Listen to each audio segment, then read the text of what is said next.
Tonight, a 6-storey residential tower approved for the CBD. A driver in a critical condition after crashing into a bus. Businesses struggling with skyrocketing electricity bills. And the Toowoomba girl whipping up a storm. This is 7 News with Brough and Joanne Desmond. Good evening, thanks for joining us. Good evening. To developing news now, and it's understood a man in his 70s has died following a horror motorbike crash in Leeburn this afternoon. Emergency services, including the rescue helicopter, were called to Toowoomba, Carrara and Stonehenge roads just before 3 o'clock. It's believed the rider collided with a trailer. Toowoomba's skyline is about to change after a 6-storey residential tower was approved for the CBD. Construction could start as soon as September and be complete within 18 months. With the Darling Downs housing market booming, Toowoomba Regional Council wants to see the city thrive ahead of the Brisbane Olympics, backing local developer FKG Group to build new luxury apartments along Kitchener Street. All those in favour? It's unanimous. I think we're acutely aware that people need places to live, and a really important part of what we're planning for the future is that how people choose to live looks different depending on the person. The 6-storey tower will overlook the Mothers Memorial and Queen's Park, with up to 19 units from 1 bedroom up to 4. The roof will have a private terrace with a pool, sauna, gym and entertainment area. They're going to be larger, luxurious units, which it'll be the first for Toowoomba. There has already been plenty of interest from people wanting to downsize and to be closer to town. Prices start from $1.2 million for a 1-bedroom apartment. Not everybody wants a big house with a big yard to look after. They want options, and this will give them options. Developers hope to begin construction by September, and the project will be finished within 18 months. Ben Meehan, 7 News. A woman in her 40s is in a critical condition at a Brisbane hospital after a school bus and car collided near Biara this morning. Emergency services were called to Esk Crow's Nest Road just after 8 a.m. The bus driver was taken to Esk Hospital in a stable condition. The driver of the car suffered serious head and leg injuries. Police are investigating. The manager of a popular business on the Downs says they're being forced to find ways to cut costs to cope with soaring electricity bills, which he says have gone up 30% in just months. The state opposition is also calling for more action to ease prices. No one ever looks forward to receiving a bill, but it's now something manager Jamie Patakura dreads. And amongst all of the bills that come into different businesses, electricity is one of the ones that has really just kind of skyrocketed in the last 6 months. The rising cost of electricity means he's being forced to cut back in other areas of the cafe. We need to be able to find ways to subsidise that. Shadow Minister for Energy Deb Franklington says the Callide Power Station disaster in 2021 is to blame. Expand the inquiry to issues that affect everyday Queenslanders. In a statement today, the Energy Minister told 7 News, the Miles government is proud to be delivering nation-leading cost of living rebates to all Queensland households, making them the cheapest of eastern seaboard states, as well as leading the development of solar and batteries. When the Premier was questioned about electricity prices in Cairns yesterday evening, he said Labor's transition to renewables will drive costs down. We're the only state with a plan like the one that we have. Businesses that have good trade, good sales, they're seeing their profit disappear, and I'm worried about being able to employ staff. Freya Jetson, 7 News. A Stanthorpe man who nearly died from a heart attack has travelled to Canberra to raise awareness on the importance of getting your heart checked. A first-of-its-kind cardiovascular disease model of care was announced in Parliament today, focused on early intervention in rural and regional towns. 73-year-old firefighter James Massey knows how hard it is living in a small town and getting to a major hospital in an emergency. But thanks to the Heart of Australia truck, which travels the state providing diagnostic testing, he was able to get his heart and blood pressure checked by a doctor, and that saved his life. It goes to the local communities, and by going to the local communities, the thing that it does is it allows people in the country access to professionals, to specialists. He hopes his story will be a reminder for everyone to get a check if they don't feel right. Mr Massey was in Parliament House in Canberra for the major announcement with the release of the Cardiovascular Disease Model of Care report. Global Medicine's leader Novartis has teamed up with the Shane Warne Foundation to make it easier for people to get help in places like pop-up hubs in shopping centres. I think Shane probably would have had more chance of having the test in a shopping centre than going to the doctor, so I hope other people do too. It's part of the federal government's $364 million investment in the new test, treat, track model over the next 5 years. Ben Meehan, 7 News. Police are appealing for public help after a Polaris was stolen in Cranley on January 27. The thieves are linked to multiple attempted break-ins between Wilsonton and Glenvale. Witnesses or anyone with CCTV is urged to contact police. A $700 surprise donation has left a couple who are on a pension speechless. Valmay Gerber has been waiting 3 months for travel reimbursements after rigorous medical treatment, but the anonymous donor says it's the least he could do to help. It's a surprise Paul and Valmay Gerber never saw coming. An anonymous donor has come forward for the offset of the bills that you have to pay for. I wish I could thank him personally.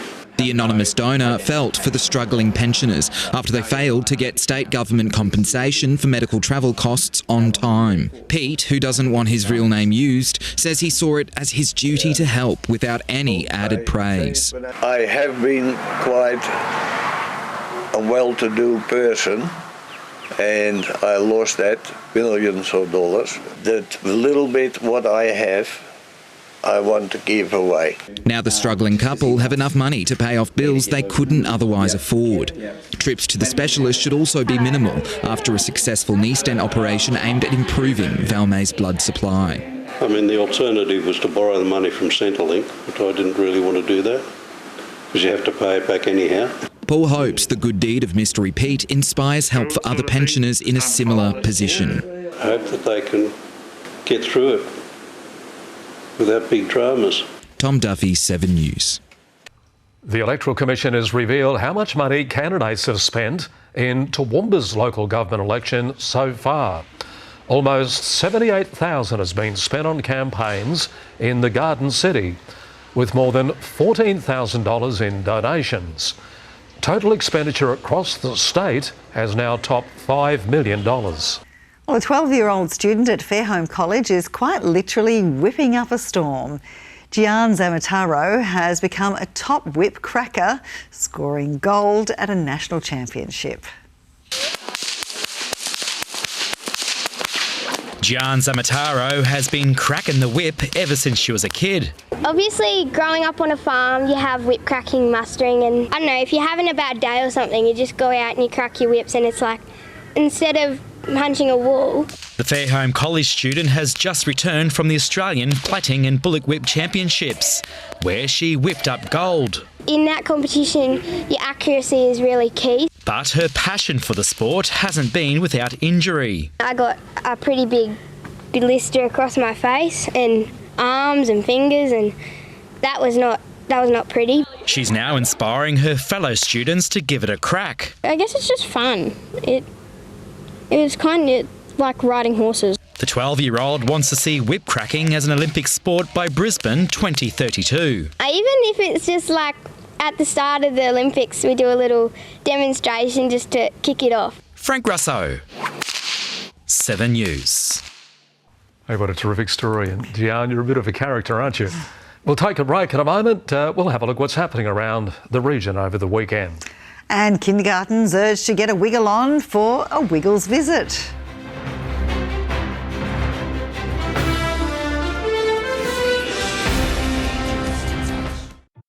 Stream 7 News anywhere, anytime, live and on demand on 7plus. And with 7news.com.au, you'll know the news now. Nice having it with us here on 7 News.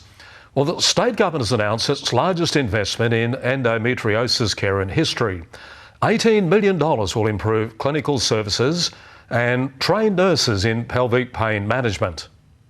It's a life-altering condition that's often dismissed, leaving women in pain. Today, the Health Minister vowed to change that. Their pain is now being believed, and as a government, we are acting. $18 million will be invested in endometriosis care. The bulk of that, $13 million, will go towards better clinical, surgical and rehabilitation services.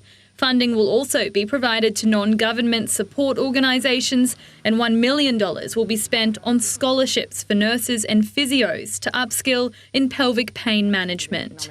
This will enable women living in Queensland to have a much better quality of life. In Queensland, 1 in 6 women will be diagnosed with endometriosis by age 40. That's compared to 1 in 10 women Australia-wide. But despite the higher rate, the path to diagnosis and treatment isn't smooth. 12,000 women shared their experience in a survey. 1/3 felt dismissed by healthcare professionals, and the average time spent waiting for a diagnosis was 7 years. I went through a long journey of the experience of not being heard and not felt like I was believed. Those troubling experiences now paving the way for change. Jade Richards, 7 News. Well, Queensland kindergartens are in for a treat with a safety contest featuring the Wiggles. Kids, parents and teachers can win a visit from the entertainers by showing why electrical safety matters through photos or videos inspired by the Wiggles' new song, Electricity.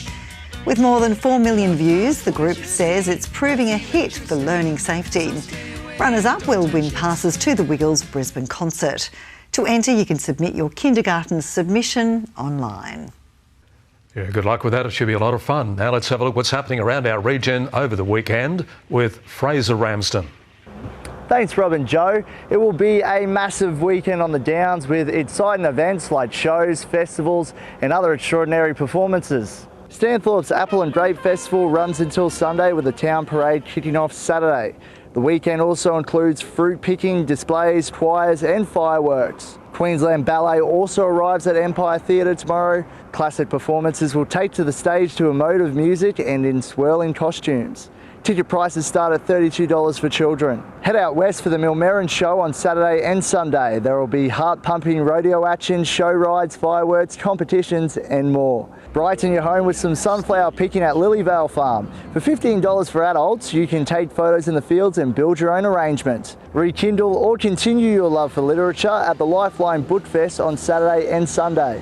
It's a second-hand book sale at affordable prices. Funds raised help deliver crisis support and suicide prevention within the community. And for the fit and fast, why not try the Pizza Park on Sunday? Choose either a 4 or 10 kilometre distance starting at Picnic Point and finishing at Lake Annand Park. The event is organised by Healthcare Network Optimise Health. If there's an event you'd like us to know about, send us an email at newstoowoomba@7.com.au. Have a great weekend. We'll see you again next Thursday. It's back to you guys. Right, plenty happening. Thanks for that, Fraser. And those paddocks of sunflowers, just spectacular. Always a big hit, aren't they, Joe? Yeah.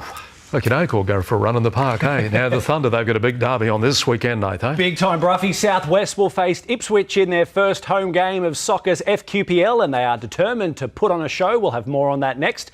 The Clydesdales women with a big target on their back as the QRL season is officially launched.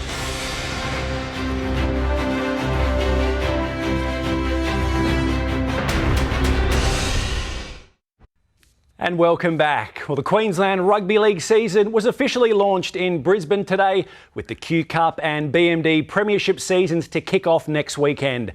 And plenty of teams are picking our very own Western Clydesdales women as competition favourites in their first year in the comp. Taking the reins of the Clydesdales, Shanae Sissoko is relishing her inaugural captaincy with the club. The biggest upside is giving back to the community that's provided her so much. We do have a lot of key signings, but we've also got a lot of local girls that are still learning, and I think for us our role and responsibility is just to offer our experience. Captains converged in Brisbane today for the QRL launch, and the Western women already have quite the target on their backs. Yeah, they're not short of a bit of talent there. But Sissoko doesn't want to hold expectations too high. We're a new team in the competition and we have, no high expectations for us.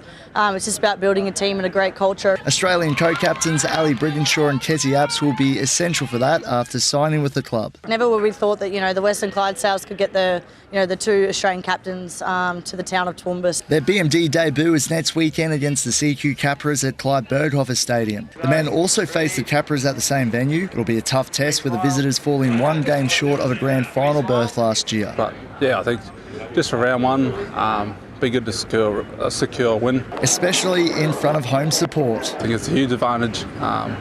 Good for us, good for our fans. Fraser Ramsden, 7 News. The South West Thunder have their first home game of the Queensland Premier League season this Saturday, and it could be another heated derby against Ipswich FC. The Thunder haven't beaten their rivals since 2022, but are confident they'll pick up the victory this time. The Thunder are given an extra charge whenever Ipswich is scheduled to come up the range. Yeah, it's always been very tough game,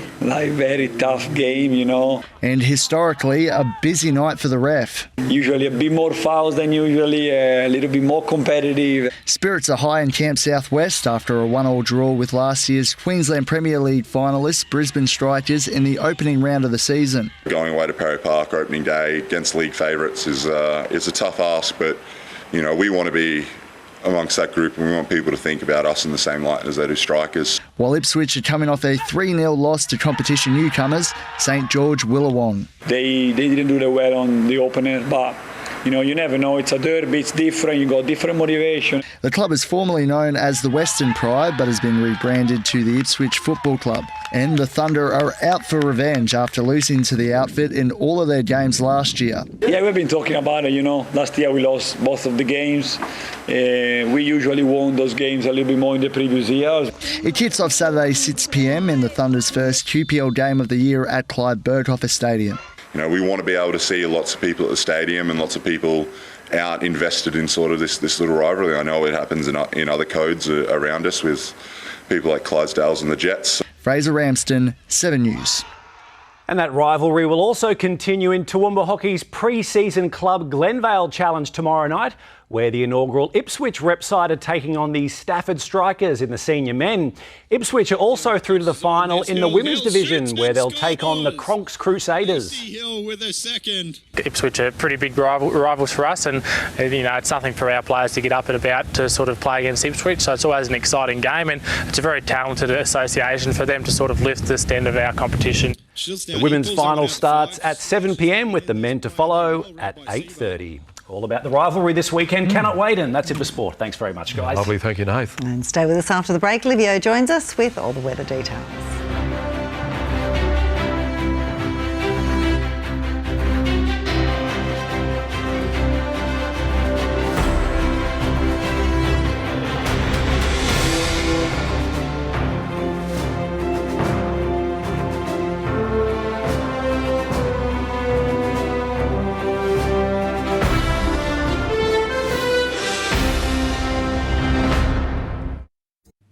Good evening, Livio, Regano with tonight's weather. Humidity starting to get uncomfortable over central and southern Queensland, and it can only get worse over the next 2 days. Any cool changes will have to wait until next week, hopefully with some storms on Sunday, Monday to accompany the temperature drop.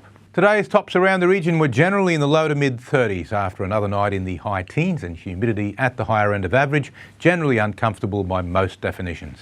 On the satellite loop now you can see the distinctly sharp band of cloud that delineates those very heavy showers that we had and storms overnight that have moved sort of into the Daintree and Cassowary area at the moment. Funnily enough, this southeasterly surge, you won't see it on the chart. It's more obvious on the satellite picture because you can almost see that arc of cloud. To the south, it's pretty rain-free, but you can see in the southeast corner we're starting to get storms, and maybe tomorrow they'll get closer and closer. This is today's chart. It's a stock standard southeasterly trade wind pattern with a high in the Tasman Sea, and there are the southeasterlies being directed to the coast. You can't see the surge, but this little dip in the isobars is roughly where that trough is, where the heavier rain starts. Tomorrow's chart looks much the same. Winds possibly a little bit lighter, open isobar pattern, new trough moving in from the west. Then on the outlook chart, this trough becomes a main feature of interest because over the weekend it gets delayed all the time. Certainly by Sunday it'll come through, kick off some storms around the Darling Downs southeast coast and eventually clear off the coast, not until Tuesday as a cool change. Now the latest from Bombom, the Darling Downs and Granite Belt forecast, some early fog and then a chance of a storm in the afternoon. Dalby 35 degrees, Gundawindi a really hot one, 40. Toowoomba 31, Warwick 35. For the southeast coast, mostly sunny, a late storm in the south. For Gatton and Ipswich at 34 degrees, Brisbane 31. Looking ahead for Toowoomba, the main cool change has now been delayed until Tuesday. Not a big temperature drop, but with storms in the lead-up and showers on the follow-through, it's got to be good news. Warwick, again, it's a little bit later as well. We're getting up to 35 degrees on Saturday. Cool change comes through already on Sunday, but doesn't kick in until Tuesday. And for Dalby, if you have a look at that temperature trend, it's pretty much the same. We've got 28 degrees on Tuesday, which is several degrees cooler than what it would have been on Saturday and Sunday. And that's the Downs weather in one great big nutshell, the last summer weather presentation for 2024. It'll be autumn when I see you next, and I'm looking forward to it. Enjoy the last night of the season. Now it's back to the team. Great, thanks for that, Livio. And that's all from us for this Thursday. Thanks for your company. And a reminder, anything you'd like to watch again, our 7 Plus app or our page, 7news.com.au. Otherwise, we'll see you tomorrow night. Good night. Good night.